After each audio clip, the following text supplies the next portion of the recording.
সম্মানিত শিক্ষার্থী বন্ধুগণ, আসসালামু আলাইকুম ওয়া রাহমাতুল্লাহি ওয়া বারাকাতুহু। Welcome back to my Facebook page and YouTube channel.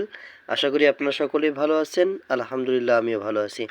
আজকে আমরা এখানে দেখতে পাচ্ছি যে গড় ব্যবধানের বৈশিষ্ট্য। আমরা আজকে কথা বলবো গড় ব্যবধানের বৈশিষ্ট্য নিয়ে।